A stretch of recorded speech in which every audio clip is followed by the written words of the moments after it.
Talagang mahusay ang mga Pilipino pagdating sa paggawa ng mga sining, obra at crafts, pangsariling kaligayahan, panregalo o token sa mga kapamilya at kaibigan o kaya naman ay para mapagkakitaan. Ilan lamang ito sa mga dahilan ng ating mga tinatawag na artisan. Ngayong Kapaskuhan, marami sa mga crafters ang nagbebenta ng kanilang mga gawa. Minsan sa online o minsan naman ay sa gilid lamang ng mga daan. Hindi rin ito mawawala sa mga tinatawag na baratilyo, Christmas bazaars o Christmas trade fairs. Isa na nga sa mga malikhaing Pilipinong crafters, si Frances Novia de Vera ng San Carlos City, Pangasinan. Nang dahil sa kanyang mga binibentang satin flower bouquets at fuzzy flower bouquets, nabawi ang mga gastusin niya sa kanyang pagre-review bago ang pharmacist licensure examination noong Nobyembre ng nakaraang taon. At ngayong Disyembre, ilan sa kanyang kinita mapupunta sa pamilya. Nag-start po kasi yung review, which is may mga naging bayarin and kailangan po syempreng bawiin. Tapos wala lang po actually libangan, tapos yung kikitain po sana is gagawin ko pong pang-gift po sa mga parents, pinsan, pamangkin. Pangbibili ko po ng regalo niya. Hindi pa katagalan nang siya ay nag-umpisa sa kanyang craft, ay kinailangan muna niya itong itigil pansamantala. Noong October 2023 po, last year po. And nag-stop po ako ng, gumawa lang po ako October to May, tapos nag-stop po ako ng August to November since nag-take po ako ng board exam. Then, December, ngayon lang po ulit ako nag-continue. Kung paano siya nag-umpisa? Hindi dahil inaral niya ang paggawa, kundi dahil sa mga nakikita sa social media. Ang dami ko na din po kasi na-try na business. Tapos, actually, meron po akong boyfriend. Pinaalam ko po sa kanya na mag-start po ako nito. May maliit po kaming ipon. Doon po, kinuha ko po doon yung pang-start ko po ng business. Na-inspire lang din po actually. Videos lang po from TikTok, YouTube, ganun lang po. Yan, nag-continue na po, nagtuloy-tuloy na. Pero, nung una po syempre, hindi pa po ganun kagandahan hanggang sa nag-i-improve po yung gawa. Bago pa man niya napalawak ang kanyang paggawa ng crafts, nag-umpisa lamang ang mga ito sa simpleng satin flower bouquets. Actually, yung mga satin po, yung mga ganito po siya. Yan po yung mga una talaga. Tapos hanggang sa nasundan na rin po ng mga fuzzy wire, crochet, ganun. Kanya na rin ginamit ang teknolohiya para nga kumita.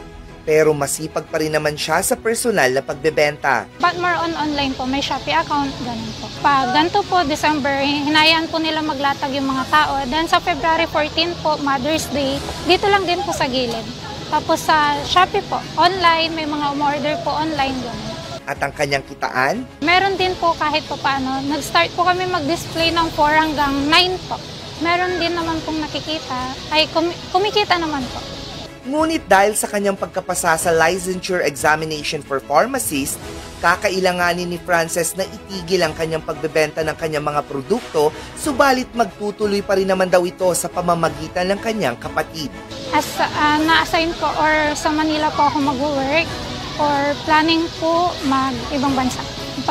Bala ko po siya ituro sa ate ko na nag-ano rin po siya, nagbebenta rin po siya pero hindi po siya ganito. Yung mga keychain po, sublimation t-shirt, ganun po. So, sa kanya ko po balak ituro yun. Maganda naman ang pagtanggap ng kanyang mga customers sa kanyang mga produkto. Na-compliment po is maganda po yung pagkakarap ng bouquet. Isa po yan. And also, yung quality po maganda. And yung perfume po na gamit, mabango. Mabango po yung product. Hello po, ako po si Frances Novia de Vera from San Carlos City, Pangasinan po. Bali, pwede po kayo magpunta dito sa San Carlos Plaza para po matignan yung iba't ibang products po namin. Pero if malayo naman po kayo, pwede po kayong bumisita sa FB page po namin or kaya sa Shopee account po namin. Kaya't yakapin natin ang ating mga talento at hilig. Maliit man o malaki dahil ang mga ito hindi lamang makakapagpasaya sa sarili at sa iba, kundi matutulungan din tayong kumita. At sa mga naghahanap pa ng panregalo ngayong Pasko, sana'y atin pa rin tangkilikin ang mga MSMEs na tatak Pilipino. Mabibili man yan sa online o mga baratilyo. Wow! Perfect naman yan. Pangregalo ngayong Pasko. And perfect din kasi...